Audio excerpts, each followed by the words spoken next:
Morjesta moi! Tänään olisi tarkoitus katsoa metsin bagin sisältä. So, let's see what's in my bag. Vittu, onks tässä muuta?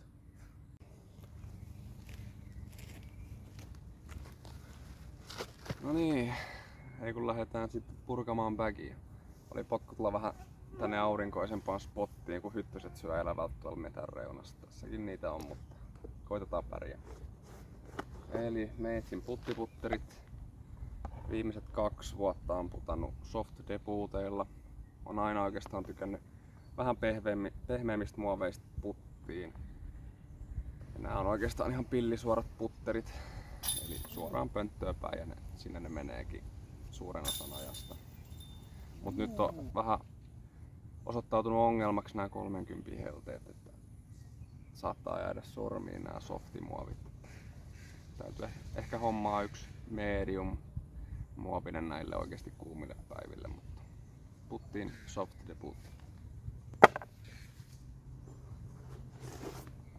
Sitten metsin forellahärit. Mä heitän PT medium harpulla. Niitä on 2 kappaletta, 1 suorempi ja 1 vakaampi. Ja meitsi oikeastaan heittää lähes kaikki alle 60-metriset lähärit forella. Tosi harvoin heitän backeria, muuta kuin ehkä avoimella saatan hyssen heittää, mutta harput on meitsin pelille tosi tärkeä työkalu, että nää voi heittää suoraan koriin päin forella kovaakin ja menee suoraan. Hyvä kiekko. Sitten mennään enemmän backeriosastolle. Eli 3 putteria löytyy backerille. Löytyy Tournament Burst harppu, Matt Orumin spesiaali. Tätä mä heitän sitten oikeastaan putterihysseihin avoimemmilla radoilla. Ja sitten joskus scramblessa jotain piikkihyssejä metässä, mutta tää kiekko tekee sen mitä tältä kiekolta halutaan, eli kestää tuulta ja lentää hyssäs nätisti. Sitten vähän suorempiin linjoihin Lucidax Vardeni. Tää on ollut bagissa pitkään ja syystäkin. Kestää vetoa hyvin, kestää tuulta hyvin ja lentää koko lentomatkan suoraan. Ei oo muuta lisättävää tästä. Pirun hyvä kiekko. Ja sit mulla on 4-nopeus Suspekti. Bagis vähän midari ja putterin väliin siihen. Kun mulla on aika lyhyet sormet, niin välillä kaudella tulee semmosia aikoja, että putterit vähän saattaa kripata, kun puristaa liikaa, niin sit Suspekti on tosi matala profiilinen. No periaatteessa vois midariksi sanoa, mutta ei lennä ihan niin pitkälle kuin muut midarit. Niin täällä voi heittää sitten putterien sijasta tai linjoja, jos tulee semmonen olo, että putterit ei lähde kädestä. No niin, lähdetään sitten midaripuolelle, eli meitsin lempikiekot löytyy täältä. Ylivakaimpana bagissa Justise. Kaikilla trilogiaa heittävillä pitää olla Justise bagissa. Heitän pääasiassa forella. Jos jotain scramble-linjoja tai avoimella pitää heittää hysseen forella, niin tää on pirun hyvä kiekko siihen. Jotain piikkihyssejä saata joskus puitteen yli heittää tällä, mutta vähän enemmän kikkailutarkoituksia. Sitten Justisen jälkeen ylivakain on Verdict. Tää on ollut pirun pitkään bagissa ja edelleen ylivakaa. Nämä Metal Flake-muovit on pirun hyviä ollut aina. Tällä heitetään sit vähän Justiseen suorempia hyssejä, pitkiä midariliidätyksiä. Ei tässä sen enempää. Verdictin jälkeen ylivakausjärjestyksessä Trusti. Trustia mä heitän tällä hetkellä aika vähän, mutta tää on oikeastaan, jos avoimilla radoilla pitää pienessä tuulessa heittää suoria linjoja, niin heitän tätä niihin, mutta Trustin valtaosan ajasta korvaa Gatekeeperit. Ihan pirun hyvät midarit, tuntuu pirun hyvältä kädessä, muovi on kermasta, lentää koko lennon suoraan, kestää vetoa, mitä muuta midarilta haluukaan. Täydelliset midarit mun mielestä. Sitten mennään väyliksiin. 7-nopeudessa. Meitsillä on 2 Exploreria, ylivakaampi ja alivakaampi. Tätä Dyee mä oikeastaan heitän enemmän avoimella suoriin heittoihin ja sitten tää liila on metsässä suoriin heittoihin.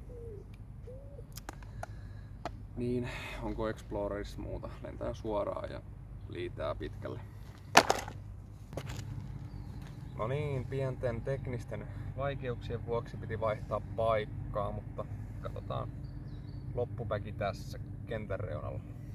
Mutta sitten mulla on bagissa 2 pelonia, 1 forelle ja 1 backerille. Peloni on hyvä kiekko, kestää vetoa ja tosi hyvä kiekko hysseihin.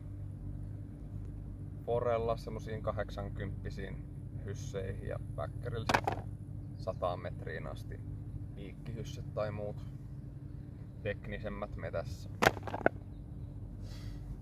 Sitten mulla on oikeastaan aina ollut bagissa 1 Escape. Escape on vähän alivakaampi kiekko. Lentää koko lentoradan oikeastaan siinä kulmassa mihin laittaa. Saan nättejä antsoja näillä. Tätä mä oikeastaan käytän, jos pitää heittää korkea antsa aika pitkään, kun pitää koko matkan oikealle. Niin siihen heitän Escapea oikeastaan pääasiassa. Sitten ylivoimaisesti mun bagin tärkein kiekko eli Opto Flow. Harvat näitä heittää, mutta ihan uskomaton kiekko. 11 nopeus ja 6 liito. Mutta silti kestää vetoa, ei ole mikään niinku flipperi, vaikka on 6 liito, että Flow lentää tosi pitkälle, liitää ikuisuuden. Uskomaton kiekko yksinkertaisuudessa. Sitten Flowsta hitusen vakaampi Distance Driverin niin Grace. Periaatteessa sama kuin Flow, tosi paljon liitoa, mutta pikku feidi lopussa. Mä oon oikeastaan viimeisen 1,5 vuotta heittänyt pääasiassa 11 nopeuksisia kiekkoja. Jotenkin vaan tuntuu, että näitten lento on vähän semmonen väylismäisempi, niin näitä on helpompi hallita ja mä tykkään heittää vähän loivempia linjoja, niin nää sopii niihin nätisti. Mut sitten vähän tuulisemmille päiville backerille sit heitän joko Enforceria tai Defenderia. Tää on ihan mutantti Defenderi. Tää on ollut mulla bagissa 5 vuotta ja silti ihan järkyttävän ylivakaa. En mä tiedä. Kestää tuulet. Enforceri Nissisen nimmarilla on sit vähän suorempi. Täällä mä tykkään heittää pikku antsaflexejä tai muita sitten. Oikeastaan puistoradoilla pelkästään. Sitten vielä forelle 3 tää vakausjärjestyksessä on ekana Defenderi tyynistämpillä. Tätä mä viljelen tosi paljon. Kestää vastatuulta hyvin. Ja lähtee forella puhtaasti kädestä ja lentää pitkälle. About semmosia 90-100 metrisiä forehyssejä heitän tällä. Sitten jos pitää päästä vähän pidemmälle tai on metässä jotain scramble-linjoja, niin sit mä heitän jompaan kumpaa näistä Orbit-riveistä. Tää Silver Lätti on aika hyvin jo kulutettu, että tällä saa semmosia nättejä flippejä. Varsinkin scramble-tilanteissa saatan tätä heittää. Mut sit tää Kevin Kiefer on sit vielä sen verran uusi, että kestää vetoa, mut näitä mä heitän oikeastaan myötä tuuleen useimmissa tapauksissa. Tätä Defenderia mä heitän paljon enemmän.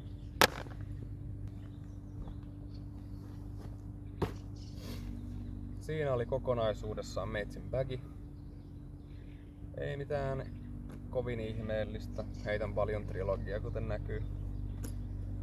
Mutta ei muuta kuin hyvää kesää ja nähdään radalla. Ciao!